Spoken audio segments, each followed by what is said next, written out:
नासिक के भोंदूबाबा अशोक खरात प्रकरण से जुड़े होने के आरोपों के बीच फंसी राज्य महिला आयोग की अध्यक्षा रूपाली चाकणकर ने 20 मार्च 2026 को अपने पद से इस्तीफा दे दिया। उन्होंने बताया कि वह व्यक्तिगत कारणों और नेताओं की सलाह के तहत इस्तीफा दे रही है। आगे चाकणकर ने पूरे प्रकरण में पुलिस जांच निष्पक्ष रूप से हो ऐसी मांग करते हुए अशोक खरात प्रकरण को लेकर अपना सफाई बयान दिया। यह बयान चाकणकर ने मुंबई में मीडिया से बातचीत के दौरान साझा किया। पुणिका संस्थान या संस्थानेमध्ये जे महादेवाच्या मंदिराचं देवस्थानाचं ट्रस्ट आहे, या ट्रस्टवरती मी प्रदेशाध्यक्ष होते तेव्हापासून सदस्य म्हणून काम केलेलं आहे। माझ्या समवेत समाजातील वेगवेगळ्या क्षेत्रातील अनेक प्रतिष्ठित नागरिक, अनेक मान्यवर या ट्रस्टवर होते आणि या ट्रस्टवर मी जेव्हा होते त्याच्यानंतर मी आयोगाचे अध्यक्ष झाले आणि मला सुरुवातीला हे सांगायचं आहे, या ट्रस्टचा कार्यकाळ हा 8 ऑगस्ट 2025 रोजी संपलेला आहे।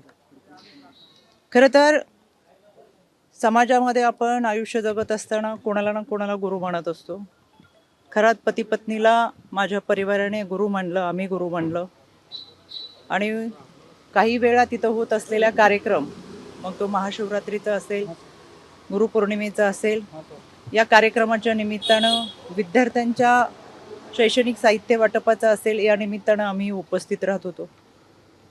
यामध्ये एखाद्या व्यक्तीला आपण गुरु मानले आणि त्या निमित्तानं संपूर्ण कुटुंब आम्ही त्या कार्यक्रमात उपस्थित राहत होतो। माध्यमांमधून सातत्याने दाखवले जाणारे व्हिडिओ हे काही वर्षापूर्वीचे आहेत। गुरुपौर्णिमेच्या निमित्तानं अनेकांनी ती पाद्यपूजा केली, तशी मी माझ्या पतीने देखील ती पाद्यपूजा केली। 5-6 वर्षापूर्वी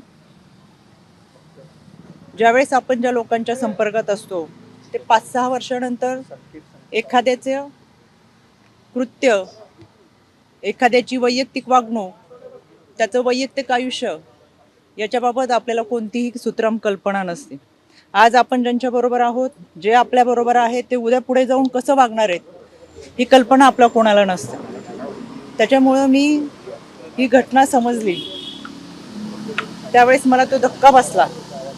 मी लगेच ते ट्विट देखील केले सुरुवातीला की या देवस्थान ट्रस्टशी माझ्या कुटुंबाचा संबंध आहे, पण खरात आणि त्याच्या वैयक्तिक आयुष्याबद्दल काही माहिती असायचं कारण नव्हतं। यामध्ये पोलिसांनी खोलवर निष्पक्षपणे तपास करावा हे मी परवाच सांगितलेलं आहे। त्याच्यासाठी आज मी पोलीस महासंचालक यांची भेट घेतली, त्यांना देखील या तपासाबाबतचं पत्र दिले, जे मी तुम्हाला माध्यमातून सुद्धा दिले। त्यानंतर मी राज्याचे मुख्यमंत्री आदरणीय देवेंद्रजी फडणवीस साहेब यांची भेट घेतली, त्यांनाही ते पत्र दिले, ते मी तुम्हाला माध्यमातून दिलेले। मी आता आदरणीय सुनेत्रा वहिनी, राष्ट्रवादी काँग्रेस पक्षाच्या आमच्या राष्ट्रीय अध्यक्ष, आमच्या नेत्या यांची भेट घेतली आणि एकंदर हा सगळ्या घटनेचा तपास हा पारदर्शकपणे व्हावा, निष्पक्षपणे व्हावा यासाठीची मागणी केली। यामध्ये आपण काही लोकांवर विश्वास ठेवतो, एक आध्यात्मिक श्रद्धा आपली असते, एक आध्यात्मिक भावना असते। माझं संपूर्ण कुटुंब हे वारकरी कुटुंब आहे, त्याच्यामुळे आमची जी श्रद्धा होती ती आध्यात्मिक दृष्टिकोनातून होती आणि म्हणून आम्ही कुटुंब ह्या देवस्थानशी जोडलं होतं।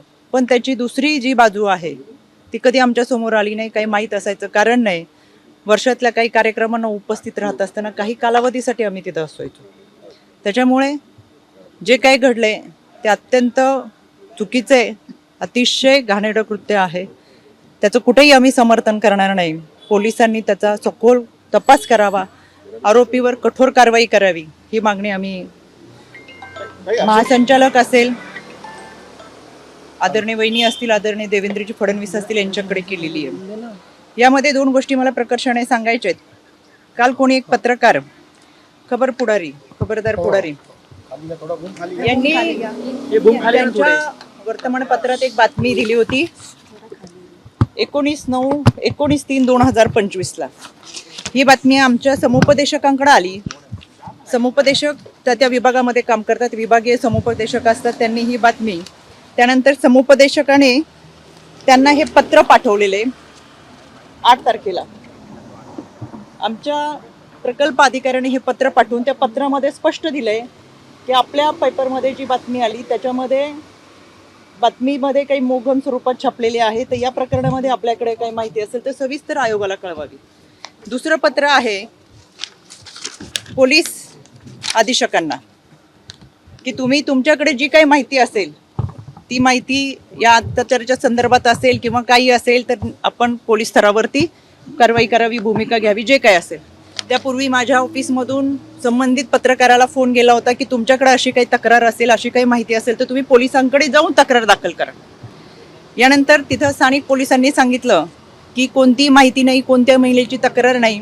बऱ्याच वेळा चुकीच्या बातम्या ह्या छापल्या जातात आणि म्हणून त्यांनी आयोगाला ते पत्र पाठवले की आमच्याकडे कोणतीही माहिती नाही, जी काही बातमी मी दिली ती मोगम स्वरूपात दिलेली आहे, आमच्याकडे कोणतेही पुरावे नाहीत. 2 दिवसापासून ज्या चुकीच्या बातम्या चाललेत त्याचा मी तीव्र निषेध करते. दुसरी गोष्ट, माझ्याकडे 5 तारखेला एका मुलीचा मेल आला, याच्यावरती नाव दिसेल म्हणून मी फक्त तुम्हाला लांबून हे दाखवते.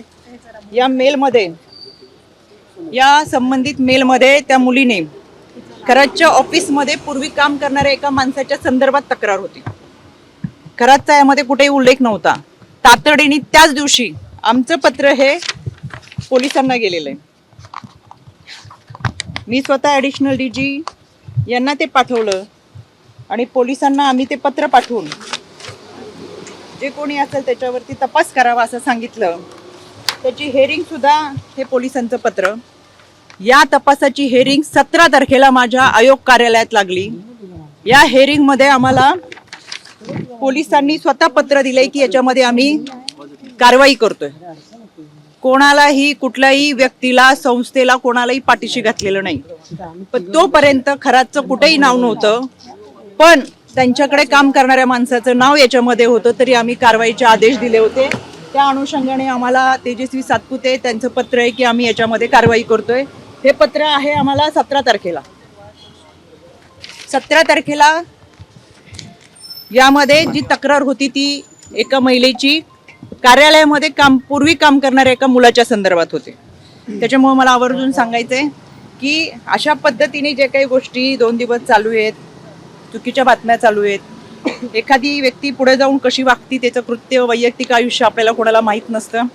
आम्ही जोडलो होतो तर मी पहिल्याच दिवशी ट्विट करून सांगितलं, हो आम्ही संस्थानाशी जोडलेलो होतो, देवस्थान ट्रस्टमध्ये होतो. ते फोटो माझ्या आहेत. अनेक वर्षापूर्वीच्या आमच्या कुटुंबाबरोबरचे फोटो तिथं होते आणि एखाद्या गुरुची, पती पत्नीची पाद्यपूजा करत असताना गुरुपौर्णिमेच्या दिवशीचे फोटो आहेत. विशेष म्हणजे अनेक लोकांचे फोटो याच्यामध्ये आहेत, पण केवळ महिला म्हणून ज्या पद्धतीचं सॉफ्ट टार्गेट गेले 2 दिवसामध्ये करतात ते अत्यंत चुकीचं आहे. काही जणांनी पत्रकार परिषद घेऊन सातत्याने चुकीच्या बातम्या पसरवण्याचा प्रयत्न केला. कुणीतरी त्यांच्या आजच्या बातमीत दाखवलं 2 सप्टेंबरचा फोटो आहे. खरं हा माझा हा फोटो आहे 12 सप्टेंबरचा.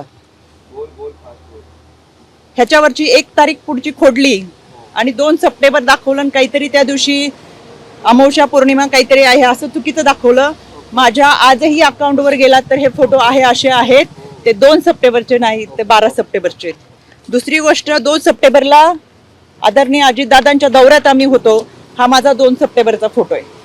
2 सप्टेंबरला हा फोटो झाल्यानंतर कुठेही माझ्या हाताला जखम नाही. हा 3 सप्टेंबर 4 सप्टेंबरचा फोटो आहे. माझ्या या भागामध्ये अधिकाऱ्यांच्या समवेत रस्त्याची पाहणी, कुठेही हाताला जखम नाही. हा 4 सप्टेंबरचा आहे. आणि हा 5 सप्टेंबरचा फोटो आहे. कुठेही हाताला जखम नाही. कुठला दिवस होता, काय होता, विधी तो माहीत नाही. आणि हा 6 सप्टेंबरचा आहे. कोणतीही हाताला जखम नाही. कायद्याच्या चौकटीतून ह्या सगळ्यांना आम्ही नोटिसा पाठवूच. चुकीच्या पद्धतीने बदनामी करणं, अश्लील टीका टिप्पणी करणं, खोटे नरेटिव्ह सेट करणं, खोट्या बातम्या प्रसाद करणं, या सगळ्यांच्या बाबत कायद्याच्या चौकटीतून प्रक्रिया नक्की करेल. मी परत सांगते, यामध्ये जी व्यक्ती होती ती दोषी आहेच, त्याच्यावर कठोर कारवाई झालीच पाहिजे. आपल्याला कोणत्याही व्यक्तीच्या वैयक्तिक आयुष्याबद्दल काही माहिती असायचं कारण नाही. आणि आज आपण ज्यांच्या बरोबर आहेत ते पुढे जाऊन 4 वर्षांनी 5 वर्षांनी काय करणार आहेत हे याची कल्पना आपल्याला नसते. त्याच्यामुळे या व्यक्तीवर कठोर कारवाई व्हावीच ही मागणी मी आज केलेली आहे. आणि या सगळ्या गोष्टींचा निष्पक्षपणे तपास व्हावा, त्याच्यामुळे मी आज राज्य महिला आयोगाच्या अध्यक्षपदाचा राजीनामा माझ्या नेत्या आदरणीय सुनेत्रा वहिनी यांच्याकडे मी सुपूर्द केलेला आहे. याबाबतचा जो काही निर्णय असेल तो आदरणीय वहिनी घेतील. आपल्याशी बोलण्यासाठी मी सविस्तर पुराव्यासहित पत्रकार परिषद घेईल. धन्यवाद.